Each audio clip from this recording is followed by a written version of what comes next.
என் பேர் Vaseegaran, all India Christian கவுன்சிலுடைய chairman. நான் இப்போ தான் இந்த சர்ச்சில் கத்தீட்ரல் சர்ச்சு போயிட்டு இந்த யூஎஸ்ஐஸ் பக்கம் நேராக வரேன். நான் சமீபத்தில் ரோமில் இந்த மதர் தெரசாவுக்கு போனேன். பட் என் கேள்வி என்னென்னா, நான் ப்ராட்டஸ்டன்ட்டு, எங்கதில் மேரி மாதாவை ஒத்துக்க மாட்டேன்றாங்க, கேத்தலிக்கில் ஒத்துக்கிறாங்க. ஆனால் எங்களுக்கு நிறையா சொல்கிறாங்க. குரானில் எங்கள் அன்னையை பற்றி ரொம்ப வசதியாக போட்டிருக்கு, எங்கள் கிரைஸ்ட பற்றியும் நிறையா போட்டிருக்கு. அது பற்றி அந்த விளக்கம் எங்களுக்கு தெரியல. அதனால அந்த குரானில் அந்த மேரி மாதா பற்றி, இயேசு பிரானை பற்றி என்ன போட்டிருக்குன்னு தெரிஞ்சால் எங்களுக்கும் அந்த மத ஒரு நல்லுணர்வு வர்றதுக்கு ரொம்ப உதவியாக இருக்கும். அதை பற்றி தயவுசெய்து விளக்கம் அளிச்சிருங்கன்னா ரொம்ப நல்லா.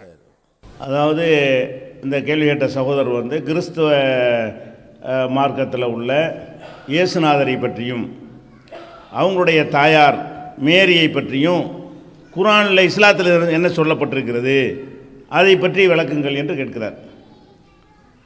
இஸ்லாத்தை பொறுத்த வரைக்கும் முகமது நபி அவர்களை நாங்கள் அல்லாஹ்வுடைய தூதர் என்று நம்புகிறோம். அதாவது இறைவனிடமிருந்து மெசேஜ் வாங்கி மக்களுக்கு கொடுத்தார்கள். ஆனால் அவர்களுக்கு எந்த இறைத்தன்மையும் கிடையாது. முகமது நபி இறைவன்கிட்ட செய்தியை வாங்கி தரக்கூடிய ஒரு தூதர் தானே தவிர அவர் கடவுள் கிடையாது, கடவுள் தன்மை கிடையாது, அவர் நினைத்தெல்லாம் நடக்காது, அவருக்கே கஷ்டம் வந்தால் கடவுள்கிட்ட தான் முறையிட வேண்டும், இப்படித்தான் முகமது நபி அவர்கள் போதித்தார்கள். இப்படி நாங்கள் நம்புகிறோம். இதே மாதிரி தான் முகமது நபி அவர்களுக்கு முன்னாடி பல இறை தூதர்கள் அனுப்பப்பட்டார்கள். அந்த தூதர்களில் இயேசுநாதரும் ஒரு தூதர். ஈசா நபி என்று நாங்கள் சொல்வோம், கிறித்தவர்கள் இயேசுநாதர் என்று சொல்வார்கள். இந்த இயேசுநாதரும் என்ன சொன்னார் என்று கேட்டால், நான் மனிதன்தான், நான் கடவுள் இல்லை, கடவுள்கிட்ட தான் நீங்கள் எல்லாத்தையும் கோரிக்கை வைக்க வேண்டும், அகில உலகத்திற்கும் ஒரே ஒரு கடவுள் தான் இருக்க முடியும் என்று இயேசுநாதரும் அந்த ஓரிரை கொள்கையைத்தான் உலகத்திற்கு சொன்னார். அவர் இறை தூதர் தானே தவிர அவர் இறைவன் இல்லை, இறைவனின் மகன் இல்லை, அவருக்கு இறைத்தன்மை இல்லை என்று இஸ்லாம் சொல்கிறது. எதில் வேறுபடுறார்கள் என்று சொன்னால், கிறிஸ்தவர்கள் இயேசுவை கடவுளின் குமாரர் என்று சொல்வார்கள். முஸ்லீம்கள் இல்லை, கடவுளுக்கு குமாரன் கிடையாது, குமாரன் தேவையில்லை, குமாரன் இருப்பவன் பலவீனமானவன், கடவுளுக்கு தூதர்கள், மனிதர்களில் சில பேரை தூதராக தேர்வு செய்து அவர்கள் வழியாக கடவுள் செய்திகளை கொடுத்தார். முதல் தூதராக ஆதாமை கடவுள் அனுப்பினார். இப்படி வரிசையாக அனுப்பப்பட்ட தூதர்களில் நபிகள் நாயகத்திற்கு முன்னாடி அனுப்பப்பட்ட தூதர் இயேசுநாதர். அவர் கடவுளுடைய மெசஞ்சர், சரியான மார்க்கத்தை சொன்னவர் அப்படின்னு நாங்கள் நம்புகிறோம். இதில் அவர் கடவுளுடைய குமாரர் என்கிறதும், கடவுளுக்காக வேண்டிய தன்னை பலி கொடுத்தார், மற்றவர்களுடைய பாவங்களை சுமப்பதற்காக பலி கொடுத்தார் என்று நம்புகிறாங்க இல்லை கிறிஸ்தவ மக்கள். அது தவறு என்று இஸ்லாம் சொல்கிறது. அதையும் சொல்கிறது. இஸ்லாம் என்ன சொல்கிறது என்று கேட்டால், ஒருவர் சுமையை ஒருவர் சுமக்க மாட்டார். குர்ஆனுடைய வசனம், லா தஸிரு வாஸிரத்தும் விஸ்ர உஹ்ரா, ஒருத்தருடைய சுமையை இன்னொருத்தர் சுமக்க மாட்டார். நான் கொலை பண்ணிட்டேன், அதுக்காக வேண்டி என்னுடைய தகப்பனையோ என்னுடைய பிள்ளையோ தண்டிக்க மாட்டார்கள், என்னுடைய அண்ணனையோ தம்பியோ தண்டிக்க மாட்டார்கள், வேறு யாரையும் தண்டிக்க மாட்டார்கள். நான் தவறு செய்தால் அந்த தவறுக்குரிய என்னை தான் உலகத்தில் தண்டிப்பார்கள். அதே போல கடவுள் இதை விட தெளிவாக இருப்பார் இல்லையா? இப்போ நானே மனித குலத்தில் இருக்கக்கூடிய நாமளே ஒருத்தன் தப்புக்காக வேண்டி இன்னொருத்தனை தண்டிக்கிறதுங்கிறது உலகத்தில் எந்த நாட்டிலையும் சட்டம் கிடையாது. ஒரு கொலையாளி ஓடி போயிட்டா கூட அவன் தகப்பனுக்கு தூக்கு கொடுக்க மாட்டான் எந்த நாட்டிலையுமே. அப்படி இருக்கக்கூடிய நேரத்தில் ஒருத்தர் சுமையை அடுத்தவர் சுமந்து கொண்டார் என்கிறது அறிவுக்கும் பொருத்தம் இல்லாதது, இறைவனுடைய நீதிக்கும் பொருத்தம் இல்லாதது என்று இஸ்லாம் சொல்கிறது. அப்போ அந்த கிறிஸ்தவர்களுடைய நம்பிக்கை அந்த மாதிரி இருக்கிறது இஸ்லாம் ஒத்துக்கிறல. எப்படி இருக்குது? கடவுள் ஆதாம் என்பவரை படைக்கிறார். படைத்து ஒரு குறிப்பிட்ட மரத்தை நீங்கள் நெருங்கக்கூடாது. ஆதாம் தான் முதல் மனிதர். அவர் வழியாகத்தான் நம்மெல்லாம் பல்கி பெருகி எல்லாரும் வந்திருக்கிறோம். எல்லா மதத்தை சேர்ந்தவர்களும் அந்த ஒரு ஆதாம் ஏவாள்னு சொல்கிறாங்க இல்லையா, அவங்களுடைய பிள்ளைங்க தான். அப்போ அந்த ஆதாமுக்கு இறைவன் கட்டளை இட்ட உடனே இந்த ஒரு மரத்தை மட்டும் சாப்பிடக்கூடாது என்று சொன்னார். அவர் மீறிட்டார். மீறி அந்த மரத்தினுடைய கனிகளை என்ன செஞ்சார்? புசித்தார். இது அவர் செஞ்ச தப்பு. ஆனால் கிறிஸ்தவ என்ன சொல்கிறாங்கன்னு கேட்டால், ஆதாம் அந்த தவறு செய்ததனால் ஒவ்வொரு குழந்தைகளும் பாவியாக பிறக்கிறார்கள்.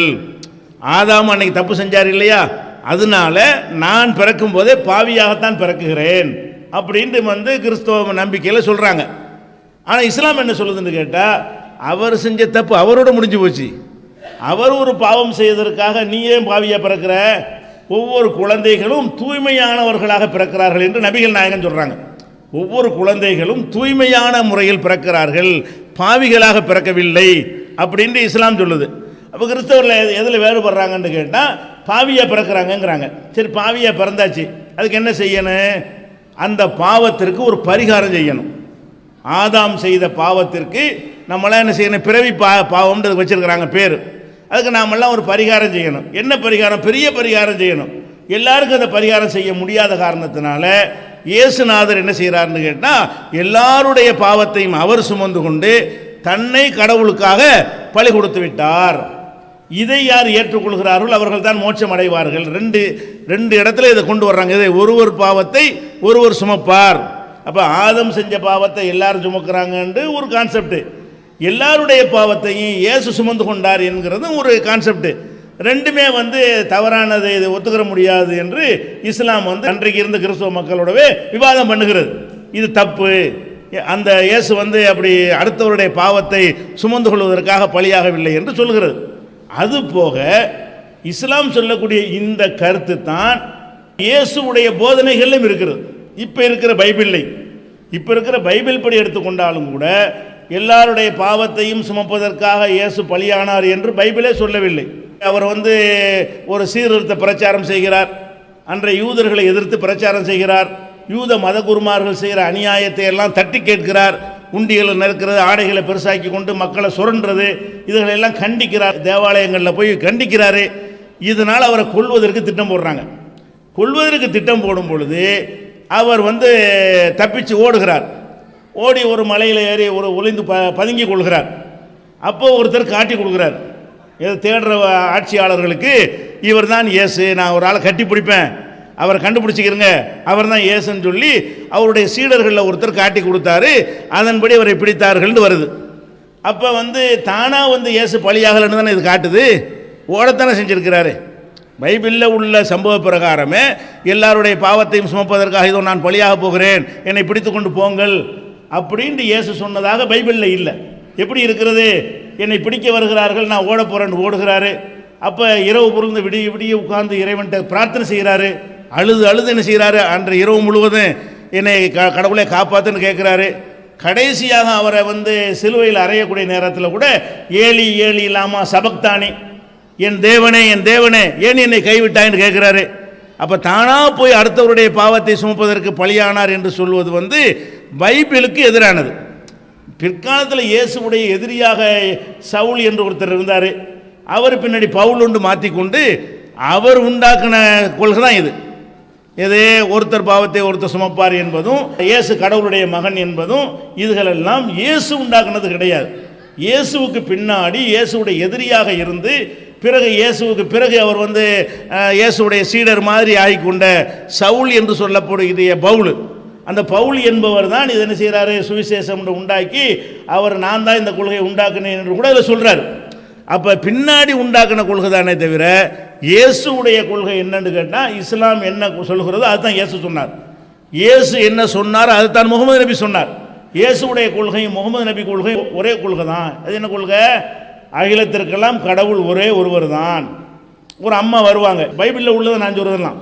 ஒரு அம்மா தன்னுடைய இரு குழந்தைகளை அழைத்து இயேசுவிடத்தில் காட்டி பரலோக ராஜ்யத்தில், அதாவது உலகமெல்லாம் அழிக்கப்பட்ட பிறகு திரும்ப கடவுள் எழுப்பி நியாய தீர்ப்பு வழங்குவார் இல்லையா, அந்த ராஜ்யத்தில் ஒரு பிள்ளையை நீங்கள் வலது பக்கத்தில் வச்சுக்கிறங்க, ஒரு பிள்ளை உங்கள் இடது பக்கம் இருக்கிற மாதிரி நீங்கள் ஏற்பாடு செய்யுங்க அப்படின்ட்டு கேட்க அந்த அம்மா. அதுக்கு இயேசு என்ன சொல்லுவார்? முடியாது, பரலோக ராஜ்யத்தில் பிரவேசிப்பது என் சித்தப்படி அல்ல, என் பிதாவின் சித்தப்படி தான். அதை நான் முடிவு செய்ய முடியாது, அதை கடவுள் தான் முடிவு செய்வார் என்று இயேசு சொல்லிடுவார்.